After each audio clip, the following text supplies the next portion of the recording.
You walked into your kitchen this morning and saw them again, the little brown trail along the baseboard, maybe a roach scurrying behind the toaster. And you stood there, coffee in hand, doing the math in your head, $200 for the exterminator, $300, $400 a year, quarterly visits, annual contracts. A truck in your driveway every 90 days with a man in a uniform spraying something he will not let you read the label of. Before you write that next check, stop.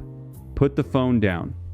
3 years ago, I sat at a kitchen table in Holmes County, Ohio, and watched a 70-year-old Amish woman scoop a fine white powder into a tin like she was measuring flour. She reached into her cupboard and pulled out a plain glass jar, white powder inside, and told me that jar had kept her farmhouse free of pests for 40 years. The house was built in 1889. Nobody in her family had called an exterminator in over 100 years. And the mix in that tin cost less than $2 to make. One application, done right, 12 months of protection, no spray, no truck, no contract, ants in the pantry, roaches behind the refrigerator, silverfish in the bathroom, gone.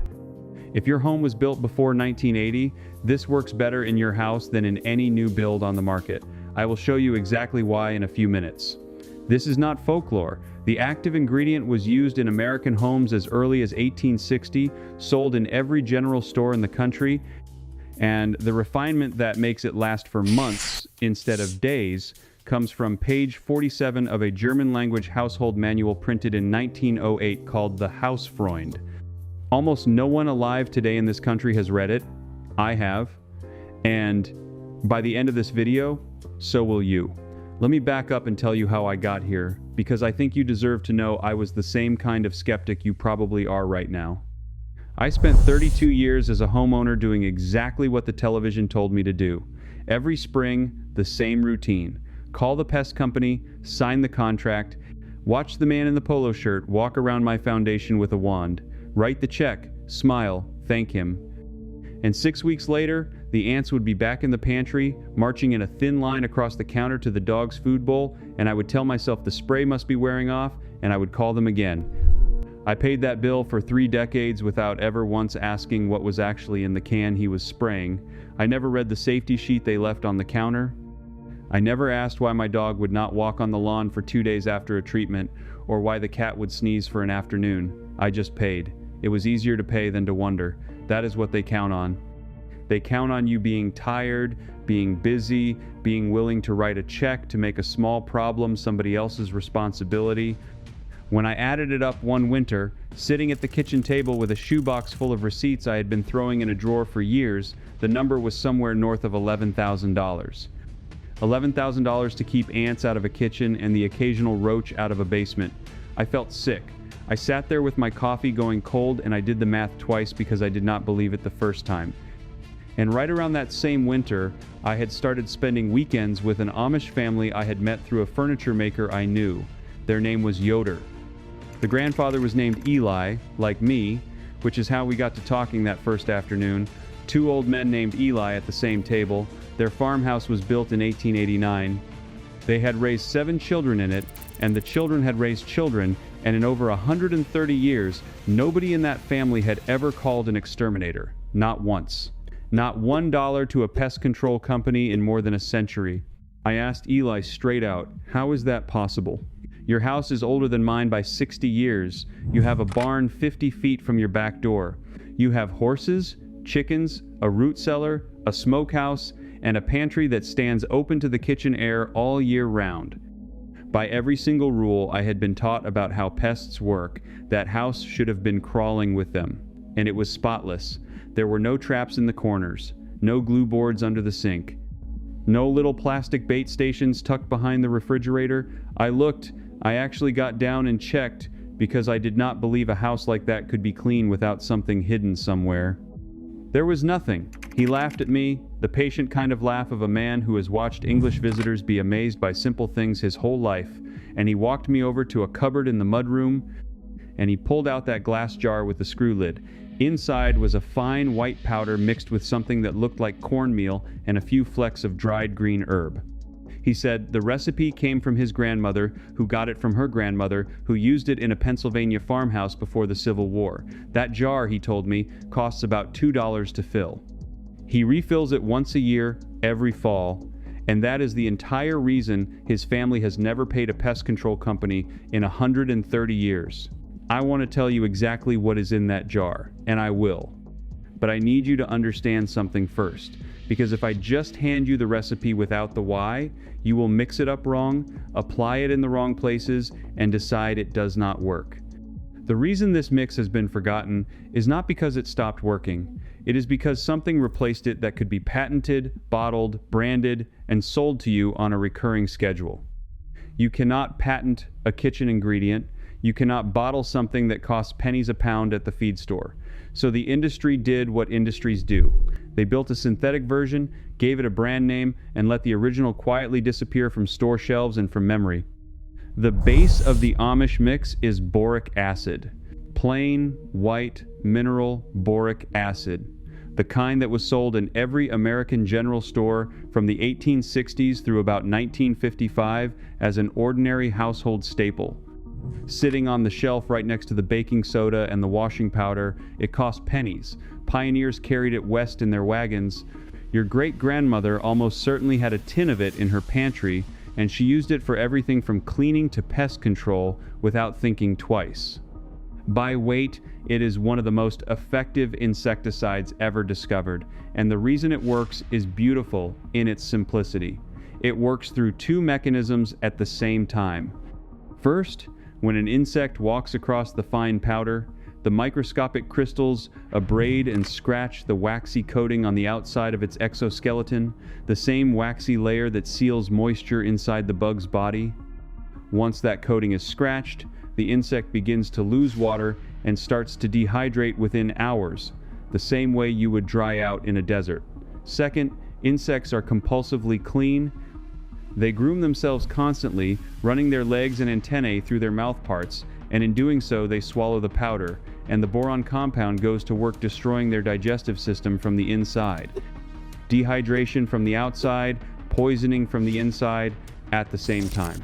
And here is the part the chemical companies never want you to sit with for too long. There is no resistance. There is no immunity. An insect can evolve resistance to a chemical nerve agent over a few generations, the way bedbugs and roaches have evolved resistance to nearly everything sprayed at them since the 1950s. But an insect cannot evolve its way around being physically scratched open and dried out. It is mechanical, not chemical. A review out of the entomology department at a major land-grant university confirmed what your great-grandmother already knew in her bones. Boric acid remains highly effective against cockroaches even after many decades of continuous use in the same buildings, while a long list of the synthetic chemicals introduced in the 1950s have steadily lost their punch as the bugs adapted to them. The old mineral never stopped working. The expensive new chemicals are the ones that wore out. Now, I have to be straight with you about safety here, because the old-timers were casual about this and we should not be, and because somebody in the comments always raises it and they are right to. Boric acid is low in toxicity compared to a modern pesticide spray, but it is not harmless, and it is absolutely not food. If a child or a pet swallows a real amount of the prepared mix, that is a call to poison control, the same as if they got into the dishwasher detergent or a bottle of pills. I want to give you the actual numbers instead of a vague reassurance, because specifics are what let you make a real decision.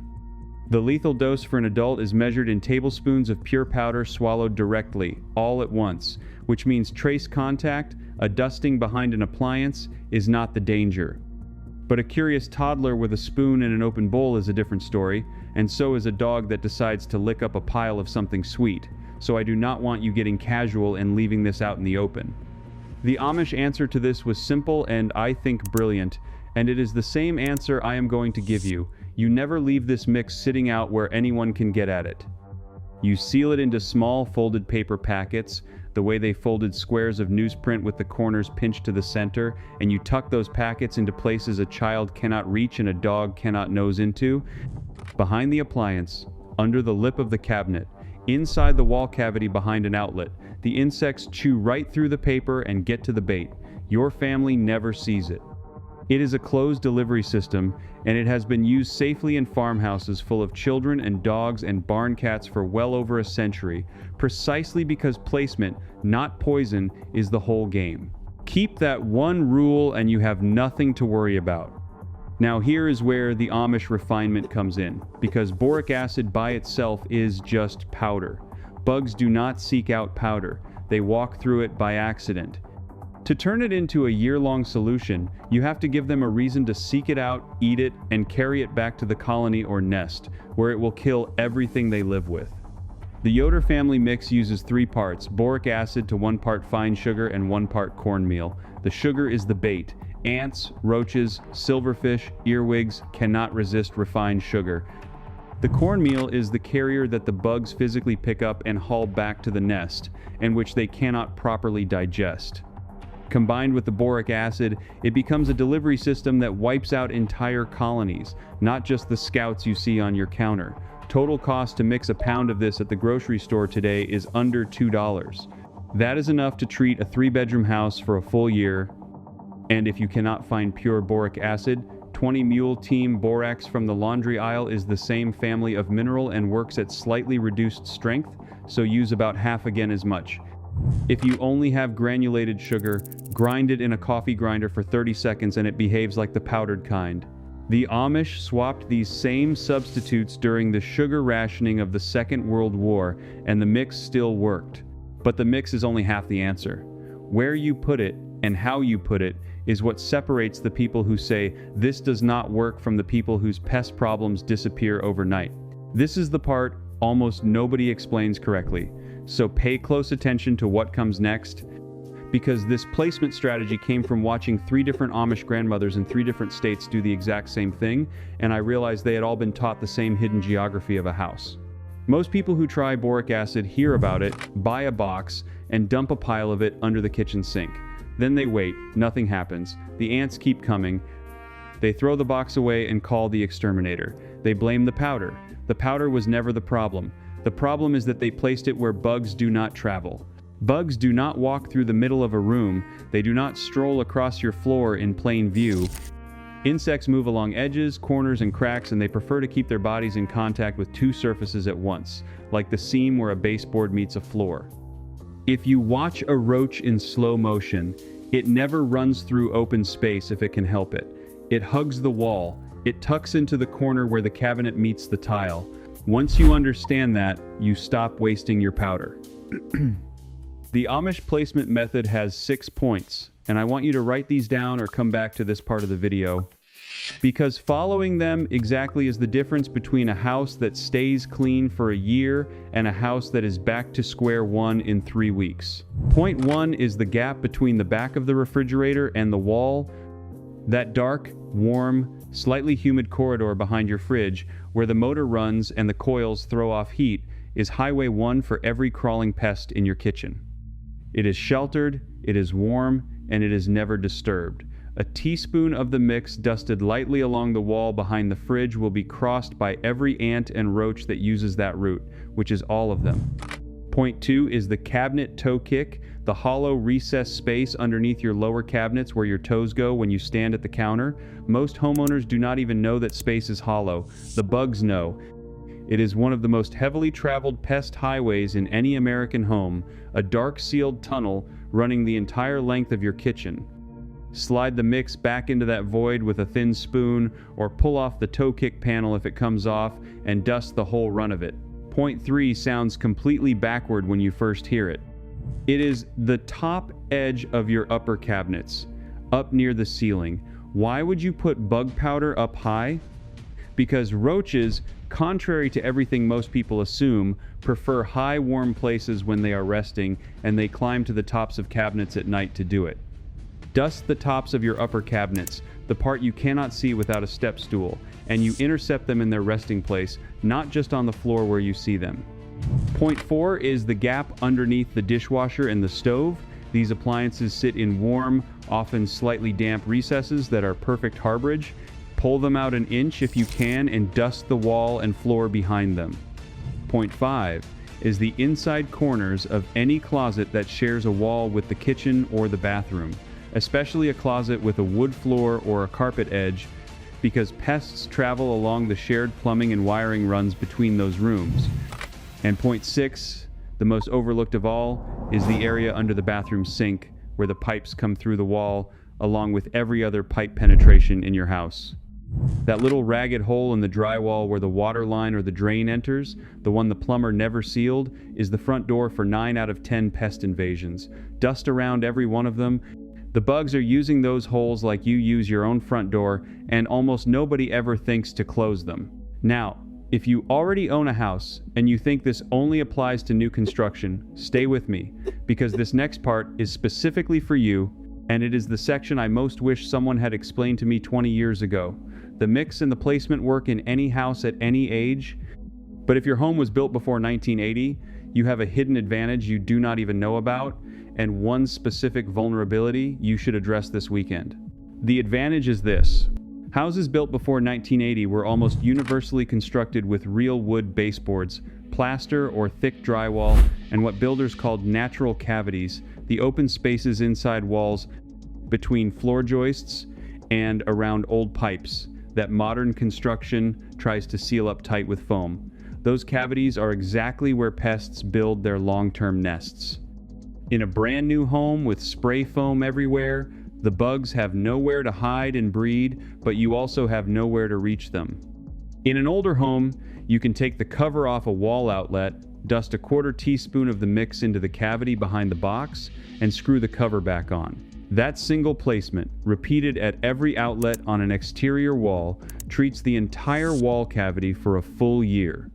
The bugs that live inside your walls, and they are there whether you want to know it or not, walk through that mix and carry it through the nest, and the colony dies in place.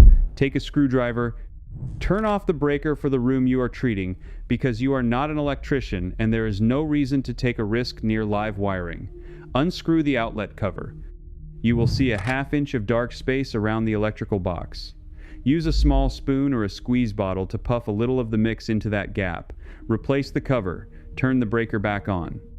Move to the next outlet. A typical older home has 15 to 25 outlets on exterior walls, and the whole job takes about 90 minutes the first time. Then you do not do it again for a year. The vulnerability of older homes is the sill plate, the horizontal piece of wood that sits directly on top of your foundation, where the wood of your house meets the concrete or stone. In homes built before 1980, that sill plate is often untreated lumber, and it is the single most common entry point for carpenter ants and overwintering pests like stink bugs and Asian beetles. From inside your basement or crawl space, follow the underside of the floor out to the wall, and you will see it. Using a paintbrush, dust a line of the mix along the top of the sill plate and along the inside of the foundation wall where it meets the sill. Done once a year in October, before the first hard frost, this intercepts the seasonal migration of every pest trying to overwinter inside your walls. There is one more application that works in any home, regardless of age, and it is the easiest of all.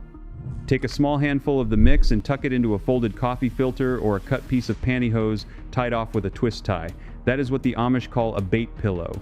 The insects feed through it and carry the mix home, but a child cannot spill it and a dog cannot get into it. Tuck one behind the refrigerator, one under the sink, one in the back corner of the basement, one in the garage near the door to the house, and one in the attic if you have one. 6 of these little pillows protect a 4,000 square foot home from every common crawling pest for a whole year for under $2. So before I give you the last piece, the one ingredient I promised you at the very start that takes this mix from lasting months to lasting years, here is where everything I have gathered from these Amish kitchens lives in one place. Every recipe, every measurement, every placement point from this channel is collected in the description below in something called the Amish Home System. Now, stay right here, because this final ingredient is the part almost no one alive has read, and it is the difference between refilling your jar every year and refilling it once every few years. Before I get to it, I need to talk for a moment about why this was buried, because the answer matters and it is not the cartoon version you might expect. If you go to the hardware store right now and look at the pest control aisle, you will see 100 bottles and sprays and traps and plug-in devices, and almost none of them list boric acid as the active ingredient. The few that do are tucked at the bottom of the shelf in small plain boxes that look like they belong in 1962, because in a sense they do. That is not an accident, and it is not quite a conspiracy either. It is something quieter and more ordinary than that. After the Second World War, the American chemical industry was sitting on a mountain of synthetic compounds that had been developed for the war effort, and they needed to find peacetime markets for all of it. The home pest control industry, as you know it today, the trucks and the contracts and the uniformed technicians did not really exist before the late 1940s. It was built deliberately as a marketing channel for those new chemicals. The companies funded the trade associations. They wrote the training manuals for the brand new profession of exterminator. They lobbied state by state to have household pest treatment reclassified as a service that required licensing and equipment and recurring contracts, and to have boric acid reclassified from an ordinary household staple into a registered pesticide. And once it was a registered pesticide, the labeling and handling rules made it economically pointless for a grocery store to keep stocking a product that cost pennies. So the grocery stores stopped carrying it. By the mid-1960s, the average American home no longer had a tin of boric acid in the pantry. By 1980, most people under 40 had never even heard the word. It did not vanish because it failed. It vanished because there was no money in a thing you buy once and use for years. The Amish never participated in any of that for the simplest reason in the world. They were not watching the same television, not reading the same magazines stuffed with pesticide advertisements, not paying the quiet advertising tax that the rest of the country paid without ever noticing. When the general stores stopped carrying boric acid, the Amish just bought it in bulk from the agricultural supply houses that served farmers the same way they bought everything else. The knowledge passed unbroken, grandmother to mother to daughter, written down in the same plain notebooks they used for recipes and barn-raising dates, while the rest of America was busy forgetting. And now here is what I promised you at the very start of this video. The one ingredient you can add to the basic mix that, in dry indoor placements, the Amish say extends its working life from about a year to several years. I found it on page 47 of that 1908 Hausfreund manual in a recipe it calls Pulver, which simply means bug powder. The recipe is boric acid, sugar, and cornmeal, in roughly the proportions I already gave you. But it lists one more ingredient that I have never seen in any modern pest control source, and that the Amish families I asked about it confirmed they still use to this day: finely ground dried bay leaf. Now, I want to be precise about this because this is where most people get it wrong when they hear it secondhand. Not whole bay leaves scattered loose in a cupboard, which is an old wives' trick that does almost nothing on its own. Powdered bay leaf, the dried leaves ground in a coffee grinder until they are the consistency of fine green flour, and then mixed into the boric acid blend at a ratio of about 1 part bay leaf powder to 10 parts of the total mix. Bay leaf carries natural aromatic compounds that insects genuinely dislike and tend to avoid, which adds a mild repellent quality to the bait. But the real reason it earns its place in the recipe is that it is antifungal, and it helps keep the whole mix from drawing in moisture and clumping up. This matters more than it sounds. Boric acid that sits in a humid kitchen or a damp basement will slowly absorb water out of the air and cake into hard little clumps, and once it clumps, it loses the loose, dusty, abrasive quality that lets it scratch an insect's shell. A clumped bait is a dead bait. The bay leaf powder helps keep the mix dry, loose, and lethal far longer, which is why the Yoder family refreshes their bait pillows only every few years instead of every single year. The grandmother in Holmes County told me her own grandmother did exactly the same, ground the bay leaf in a hand mill before they had a coffee grinder, and folded it into the powder every time she mixed a fresh batch. Now, I am going to be honest with you about the evidence, because being honest about what I can and cannot prove is the whole reason this channel exists and the whole reason you can trust the rest of it. The antifungal properties of bay leaf and its tendency to repel certain insects are documented in modern agricultural research. That part is real and you can look it up. But the specific use of powdered bay leaf as a moisture stabilizer for a boric acid bait in a household setting appears, as far as I have ever been able to find after a year of looking, in exactly one place on this earth. That single page in a German-language household manual from 1908, kept alive not by scientists or corporations, but by plain families who simply kept doing the thing that worked year after year, while the rest of the country was talked into chemicals it had to keep buying forever. So here is what you do this weekend. Go to the grocery store, Buy a box of boric acid powder for about $1.50 or 20 Mule Team Borax if that is what they carry. Buy a small jar of bay leaves for about $2 and you will only use a quarter of it. Get a half cup of sugar and a half cup of cornmeal from your pantry. Grind the bay leaves in a coffee grinder for 30 seconds into a fine green powder. In a bowl, mix 3 cups of boric acid, 1 cup of sugar, 1 cup of cornmeal, and half a cup of ground bay leaf, and stir until evenly combined. Store it in a glass jar with a tight lid and a dry cupboard. Fold your bait pillows. Treat your outlets and your sill plate. Walk the 6 placement points.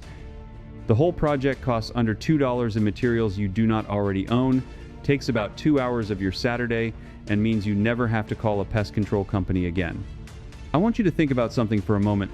For 3 decades, I paid a stranger to come into my house and spray a chemical I could not pronounce on the floors my grandchildren crawled across. I did it because someone told me that was what responsible homeowners did. Nobody told me that the woman who lived in my house in 1920 had a tin of white powder in her pantry that did the same job better, for pennies, with ingredients she bought from the same shelf as her sugar. That knowledge did not disappear by accident. It was replaced, on purpose, by people who profited from your forgetting. And tonight, after you watch this video, you will know something almost no one your age in America still knows. You will know how to do it yourself. If you have felt deep down that a lot of what we have been sold over the last 50 years was never really for our benefit, that the bills kept going up and the results kept getting worse and the trust kept getting smaller, then you already know what to do with what I just told you. You go make the mix. You stop paying.